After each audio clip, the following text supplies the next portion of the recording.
What's going on, guys? Hey, Another episode of Save the Date. I'm one of your hosts, Heath. hey, everybody. Your other host, Jamie O. We are here once Yeah, again. guys, check us out at TikTok, YouTube, Instagram at Save the Date Now. Always have lots of clips, especially on TikTok, bubbling over lots of conversations. I just posted one today. Let me see. Let me just check real quick. My drink today was about politics. I'm sure that It, got some no, you know what? It didn't go. It didn't post for some damn. reason. It didn't post. Well, Oh, I there it just is. posted Yeah, one. yeah. No, no, no. Yeah, that's what it is. It did post, but it didn't do that well about politics and dating it. No, guys. I mean, Anyway, but it's a really hot time to talk about that, yeah, well, well, here in New York City, we have Yeah, voting primaries and tomorrow. yeah. Go out So, and vote. Well, so today's episode is about fantasy, and what we're really talking about is a version of masculinity that comes from fantasy. So let me cue it up.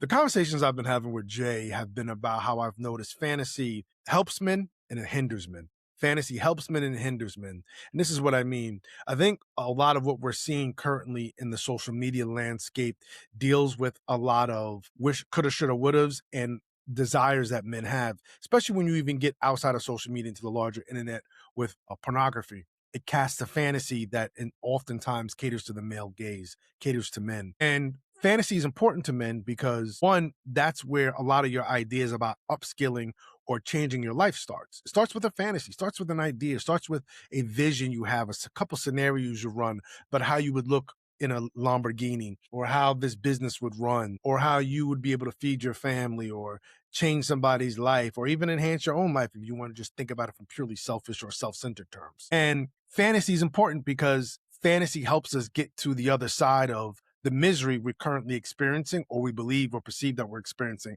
at that time. But fantasy also can be dangerous because if all you have is fantasy and you rely on fantasy to guide your thoughts about what you can do, who you can become, or who you currently are, you can make a lot of missteps, take a lot of missteps, have a lot of mistakes, and even make some bad decisions. So one of the things we're going to talk about is what's the difference between fantasy that elevates and fantasy that ultimately leads to downfall, because they both start as an idea, a fantasy. But what I'll talk about later is you can tell the difference between fantasy that elevates by certain elements and fantasy that is a downfall really is just fantasy that exists on its own, meaning fantasy for fantasy's sake. So you don't have any other type of the other elements that I'll highlight that you should have. And let me just run them down to you really quickly. The elements that you can see where fantasy matters or can elevate is number one, work. When you dream of having a business, when you have a fantasy about having a family, when you have a fantasy about launching that big product, that big idea, you then put work to it. Now, fantasies that are supported by work actually are fantasies that begin to elevate because now it's not just in your mind or in your mind's eye, it's also in your hands. It's also starting to produce material results. The other part of fantasy that leads to elevation is you have to be willing to be embarrassed and humiliated in the path to work. Now, humiliated doesn't mean you're humiliated by others. But for example, if you're learning a martial art, there's lots of times in the beginning you're going to be humiliated, you're going to be beaten, you're going to get tapped out. And that's part of the process of the work. There are people who start taking their business out of their fantasy and put it into reality, and they start going marketing themselves. Man on the street work for those who are building a media channel.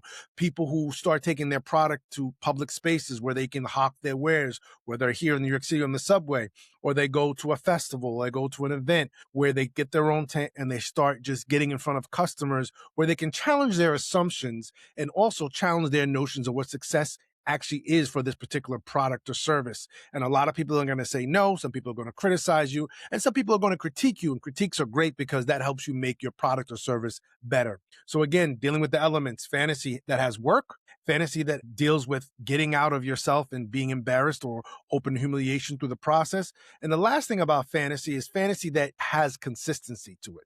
So you're consistently working, you're consistently doing, you're consistently iterating, you're consistently finding ways to reimagine that fantasy or start to see that fantasy manifest into life. And that's the fantasy that you can continue to build upon. And it becomes less of a fantasy over time and more of what? A reality. And that's the fantasy that ultimately leads to elevation. The fantasy that leads to downfall is fantasy that just exists in your mind. You create a notion about yourself, you make a statement about yourself, And you say, yeah, that's real. And you're going about your business. But the problem is you start to live your life through that lens of that fantasy that you had in your mind.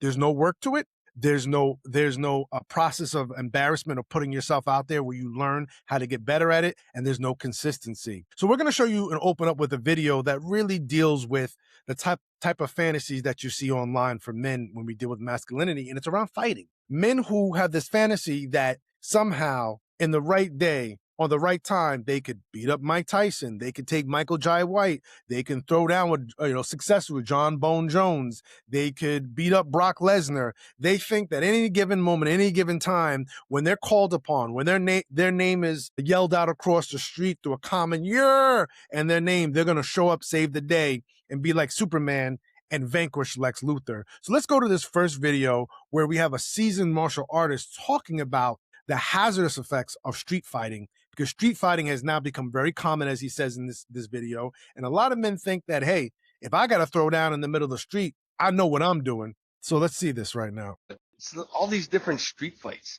and there's been a lot in Hawaii. I know we already have a lot, but a lot more on Instagram being filmed. So the other day I saw one that was on the freeway, two guys against one. Then there was this huge brawl in Waikiki, a group of kids, and these videos keep popping up. And I see it from different parts of the world also. But every time I see them, the exact same question pops up in my head. I'm looking at these guys throwing crazy punches, attacking people, trying to kick and do whatever. And it's so obvious that these guys actually don't know how to fight, or they don't even know how to punch or kick. And I'm not saying that to put anyone down, but for me, coming from a background where, I've actually learned how to fight and I fought professionally, I look at it and I think to myself, man, if I punched or kicked like that, I wouldn't even get into an argument with anyone. I wouldn't even try to get into a confrontation, let alone a physical altercation. But these guys do anyway. And I just don't understand it. I don't understand what they're thinking. And I brought it up in boot camp class today. And I had some really, really interesting thoughts. One of them, of course, was obvious: alcohol and, liquid courage. And, you have no judgment or no reasoning, and you have no idea. But the other one was real interesting because someone said ego. Their ego is so big, it gets them into a situation where they couldn't handle. And that also makes sense. But I'm wondering what else is out there in your guys' heads. Place in the comments below, or put in your comments below. I'd like to know why you think people who don't even know how to fight, why are they getting into altercations, or why are they trying to fight? Yeah, I honestly wanted to talk about this because I had even seen Andrew Tate and say this, and I thought this was one of the few things I felt that Andrew Tate said that would work. And he said is that a lot of young men think that violence is fighting, and he said no, violence is 6 men with machetes coming into a house to get you. Yeah, no reason behind it. Just Mhm. yeah, Or even it's intentional. They're gonna show up and put their hands all over you yeah. and their machete all over you. That's fighting. That's real fighting. That's That's violence. violence. Yeah, And a lot of us in dealing with this fantasy concept will think, well, I got it. It ain't nothing to me. I just watched another video where a gentleman went up to another man and said, do you think that you could beat a woman professional who's in tennis? He said, absolutely. They cut to the joint. She had him up like 40-0 just getting and just smoked. spanked him, getting smoked. Why do you think if you're not trained, you're not skilled, you haven't been conditioned, you haven't gone through the fantasy process of elevation I've talked about with work, embarrassment, humiliation, being tired, pushing your exhaustion, pushing past exhaustion, conditioning, and then consistency, why would you think that you could beat a woman, accomplished woman athlete? Why? Because she's a woman and you're a man? And this is what I'm talking about, the fantasy that exists in our current conversation about masculinity that does not reflect reality, or even the reality of that man's particular skill set or their abilities. Yet they are convinced, stuck on it, like we're stuck on the map, to quote Capodanno, that they have the skill, the conditioning, the courage to go beyond their limits in a split second of a moment and fight two guys on the street in the highway, as this gentleman was just talking about, or get into an altercation in the club and know that they got it. And here's the reality and brutal truth about street fighting. There's 2 rules of street fighting. Number 1, there are no rules. And number 2, don't forget the first rule. And what happens with that is that you think that you're entering in some kind of gentleman's agreement in a street fight. Well, it's fisticuffs and some grappling and all, some heavy breathing on the floor. No, you're not making love. You're fighting. So the only heavy breathing on the floor may be you when someone pulls out a certain weapon, an edged weapon, puts it in your back, puts it in your arm, you start bleeding, you start to lose consciousness, you're having a hard time, difficulty breathing.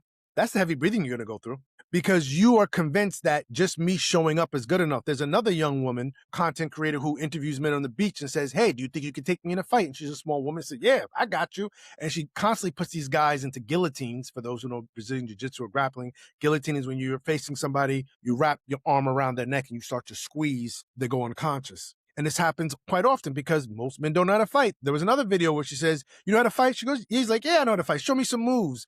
And these guys are throwing, to what this gentleman was just saying, some of the worst punches I've ever seen in my life. Some of the worst body movements in any type of fighting scenario. Capoeira, BJJ, Taekwondo, karate, any of the various karate forms that have a prestigious history, they don't have it. Yet they have this fantasy that, yeah, I can do it. And this is getting in the way, I believe, of a lot of the deeper dialogue we need to have about male loneliness, but also about male achievement in our modern culture, because a lot of the data showing us is that men are having a hard time achieving and moving forward. And I do believe that's thanks to a lot of economic factors that go beyond just men and women. It has to deal with, you could say manipulative forces in the market, the economy, runaway government, and to some extent that we need to start to analyze and question and as citizens stand up against. But some of this also, I think, is cultural about masculinity, where we believe that I got it. When in reality, you have no data or evidence to show us you got it. You want to jump in here?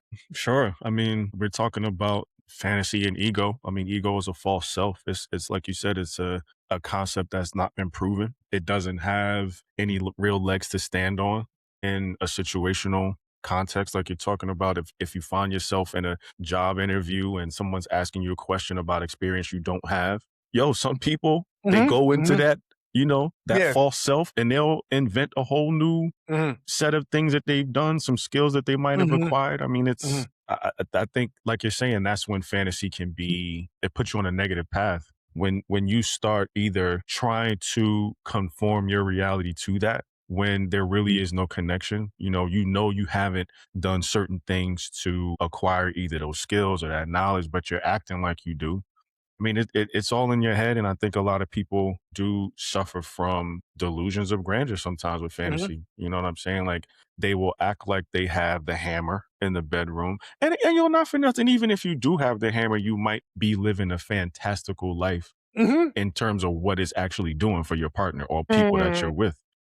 One of the things that we've talked about before is that you don't make a woman orgasm, you participate in it. And a lot of dudes are living in a fantasy that I got this 8-inch, 9-inch hammer and I'm bringing it out of them. The way wine brings the flavors out of a nice piece of steak. You think that you got it so good that you're just bringing it out of them. And it's like, no, you're participating there because there's still a piece of the connection that has to go with her opening up and feeling comfortable enough to reach these heights. It's not just her mounting the steed and riding it off into the sunset. And now it's not that for everybody. I mean, listen, you have some situations where that is the case, but even if the fantasy is not what you have, it might be the impact that it really has in the relationship. Well, and I love you that because you're keeping this dating center being that we're a dating podcast. What me and you've discussed, that some men, you may have the hammer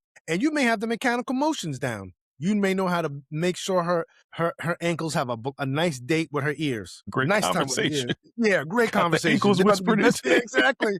Ankles and ears are becoming best friends, pen pals, right? So I haven't seen you in a while. But there may be a man who doesn't have the dexterity you have, doesn't have the technical skill you have, but connects better emotionally with your woman. And next thing you know, he got your woman. Real quick, you remember when I told you about the girl who was like, yo, you got the best D I've ever had, but my high school sweetheart reached out. He wants to get back together. It was all about the love was the bigger thing for her. And here I'm thinking, hey, I'm laying it down. I'm this, that, I'm king dangling this. And she's just like, my heart, bro.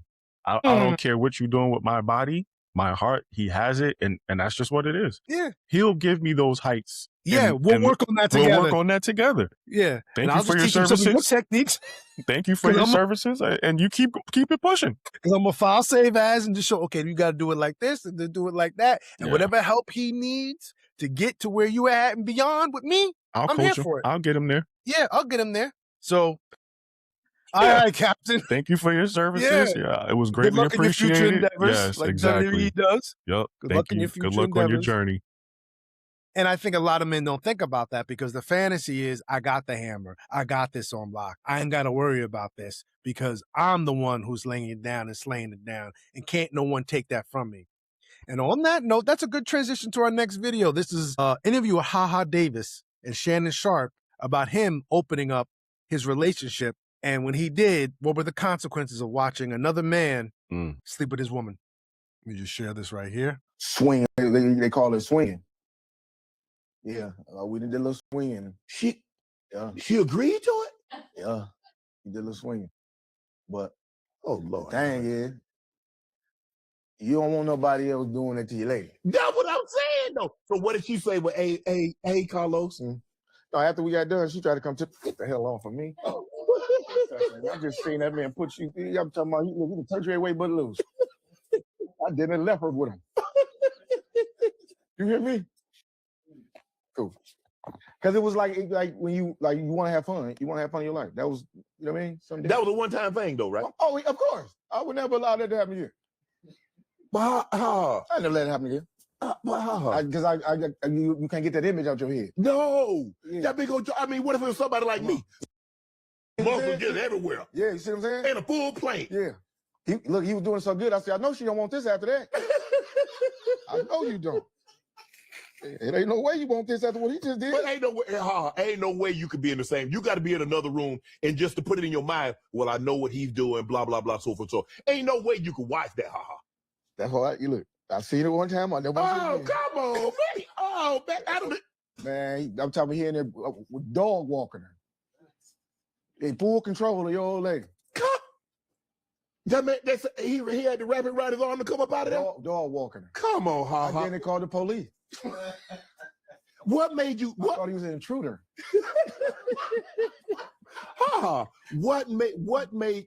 I mean, look, I understand you want to have some fun. Go to the beach or get on a balcony or be in the parking lot at the gym or the grocery store. Yeah. But come on, It was, you know, when you live it like you want to have fun sometimes. I ain't never want to have that kind of fun. I ain't gonna even hold you. You want to experience things, and you're like, you want to see if you can accept it. No, you already. Take that. My heart still hurt. Let me ask you this: when you were in high school, yes, and you had a girlfriend, and you found out that somebody else had slept with her, you know how that felt? Yes.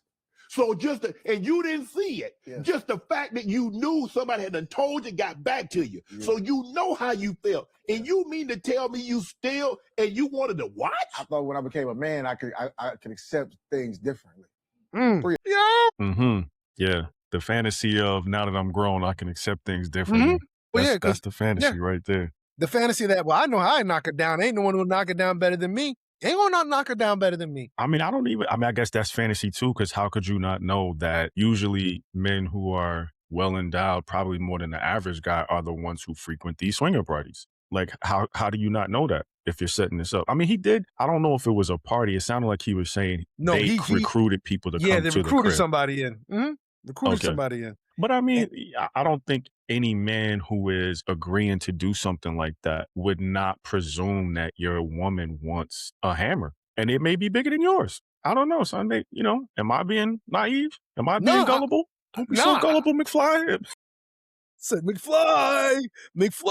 Is it me? No, I honestly think some men get so caught up in the fantasy of, like you said, I can handle it. I know what I'm bringing to the table. So, it's like the street baller who's known around the neighborhood for doing great ball, walking on to the NBA court like, I know what I can do. Yeah. And don't get me wrong. You nice. You make them buckets. You nice.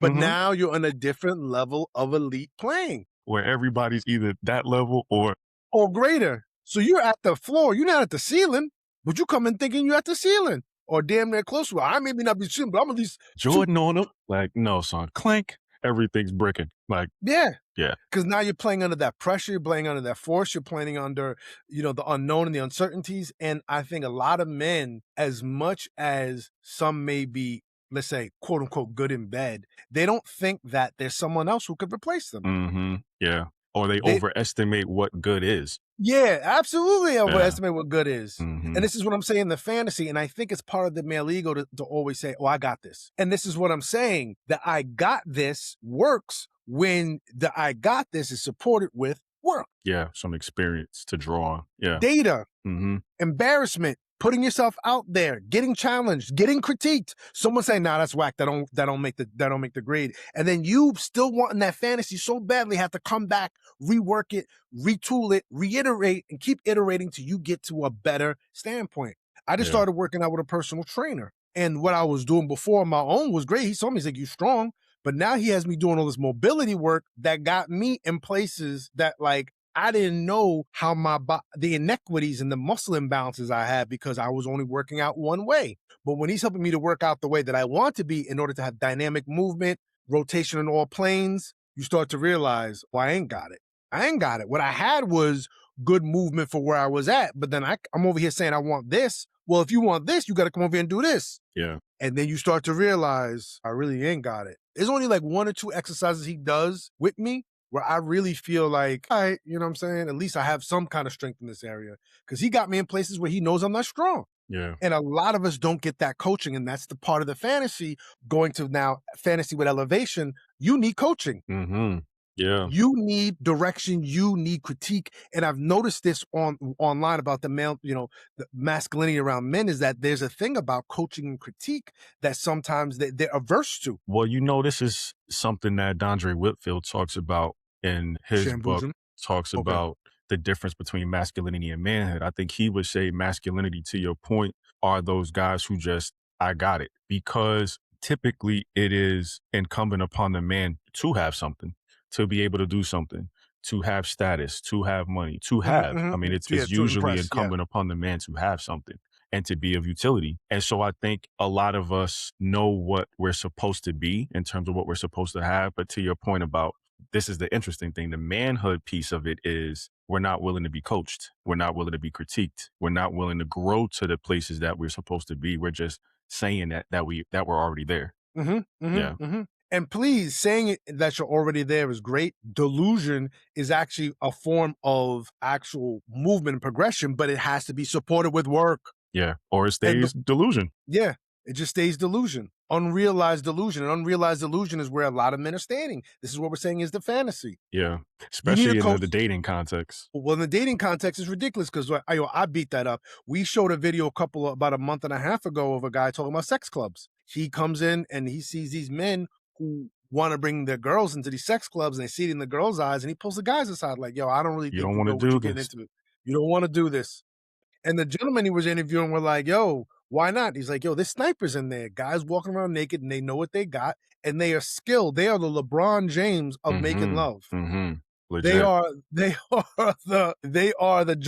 Jalen Brunsons of hitting the bottom. I mean, tool belt full. Yeah. They're the OG Ananobis of moving them walls. They got the Phillips head. They got the wrench. They got the hammer. Yeah.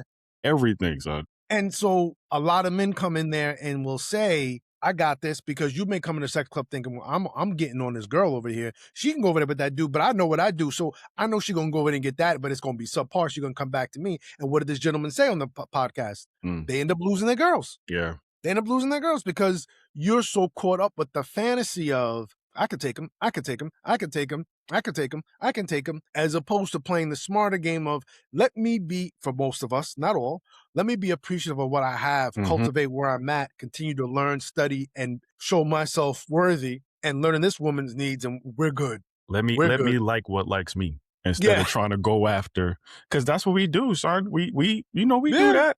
We shoot for the moon and we'll just settle for the stars. But it's like, yo, son, you really are in the stars lane. Just stay in your lane. Yeah, and I think a lot of us don't want to deal with it. Me and you've talked about this with looks. Yo, we understand that looks and what is trendy about looks are subjective. Back in the 80s, it was Cindy Crawford. Now it's, Lotto. Hey, and that's great because a lot of thick women were being denied in the 80s and being called fat. And now, listen, we've made some progress, but now you skinny, you ain't got no butt. Now you getting criticized. The point is the trends change. And for a lot of men, I got this. And it's like, yo, but you ain't 6'8". You ain't 6'7". That's what they talking about right now. Mm-hmm. And so a lot of men will, once you get into that crucible, you find out you being tossed out. Yeah. When they separating the wheat from the chaff, you thought you were wheat. Nah, homie, you chaff. Mm-hmm.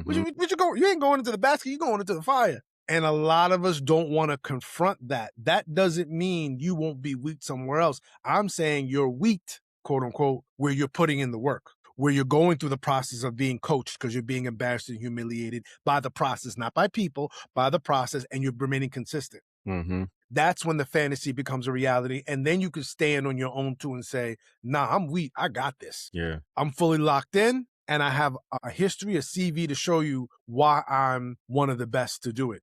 And here's the reality check for many of us as men. That can only probably be in one or two things in your life because you really don't have time for 25 things because you're only going to live so long. I think Steve Jobs or Larry Page had once said, if you make a list of the top 25 things you want to do, then make top 5 out of that, and then settle on that, and then and then that's it. Toss out the rest because you don't have time for it in your life.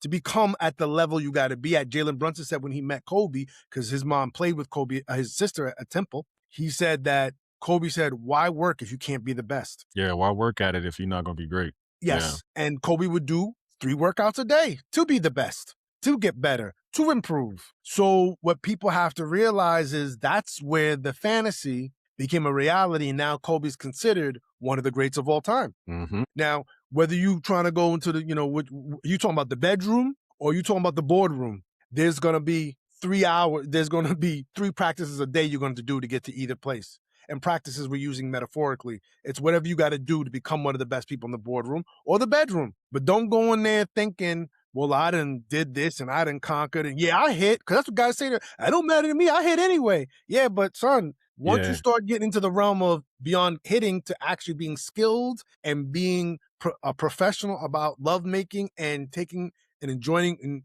joining a woman on her journey of orgasms, what you really talking about? Yeah, I always say you got 2 body counts. You got the body count, the actual number, and then the body count of people who are braggadocious about you, just like you are about them. And that's not going to be everybody on your list. No, it's not. Not. You done had a couple of duds. You done hit a couple of bangers. You had a bad night. Bricking, just laying up brick and after brick. And some nights you were down by 30 and came back and won by 3. But again, let's take the ego and the fantasy that is then the delusion out of it. If it's going to be delusion, you don't work towards. Yeah. Say that one more time. Take the fantasy and the delusion out of it, especially if it's not going to be delusion that you work towards. That you work towards, absolutely. You need to have delusion. We see that now in research. You got to be so sold out in yourself, but you got to be so sold out you're doing the work. Yeah. And you're getting the work and being coached and critiqued so you can get better at it over time. And you get over time means you're being consistent. And I just say that because I'm telling you guys right now, a lot of men, as the first content creator said, will believe that they got it. And you're putting yourself at risk. You're putting sometimes your professional career at risk. And some of us are putting our relationships at risk by just saying, I got it. Yeah. Because you're afraid to say, you know what, so-and-so's better at me than this. Let me go get his help. So-and-so is a better process than me. Let me go learn from him. Now, you ain't got to prostrate yourself and act like a slave for you to somehow learn from another man or learn from another human being. You don't. But you got to start by being honest about where your deficits are at. And then if you can't cover it, build a team around it. Because even if we're talking about the bedroom, your first team is your partner. Now, you may have to go read a book. You may have to go take a seminar. You may need to go do a retreat. Hey, do it all. But build a team around it. Don't wallow in your ego when your ego has no work or supporting data or evidence behind it. I can't emphasize this enough. You're going to fail and you're going to fall. And in today's day and age, where that may have worked, where people couldn't get to other access points of competence, now people can. Because like we said, now people can go to sex clubs a little bit more widely than they probably did 40, 50, 60 years ago. They were underground. Now they're more popular. People run up in them real quick. Women talk constantly. Halle Berry was just in a interview and said, yo, how many of you women here deal with these men? They'll get inside you. They start pounding you like they doing something. They finish and you go in the back in the bedroom, the bathroom, and you grab your vibrator. So let me check my batteries real quick. Make sure I'm good. Imagine you go to the bathroom. She got it on charge already because she know you ain't shit. They're like, oh, shit, it's already charging. She already know. Yeah. And you just go in and let her take her bath not knowing, hey, she got that shower head. Yeah, she turn on the music not to embarrass you. Going to work. Yeah. Because you knocked out in your third dream. You and Rim. REM sleep and everything. Now she got to catch up to you because, yeah, you just pounding and you're out, pounding down. So today we've talked about dating. We've talked about the context of the boardroom, your professional career. Listen, we're just imploring men, use fantasy toward your work. Yeah, as a Avoid springboard. fantasy that's about your ego. Mm-hmm. And self-affirmation that's baseless and has no place to be verified other than yourself. It's a dangerous territory to find yourself in. If you truly want to evolve, and if you say you're strong, to actually become strong. That's a great place to end this episode. And on that note, this has been another episode of Save the Date. I'm one of your hosts, Heath. I'm Jamie, y'all. Till the next time. Take care. Peace.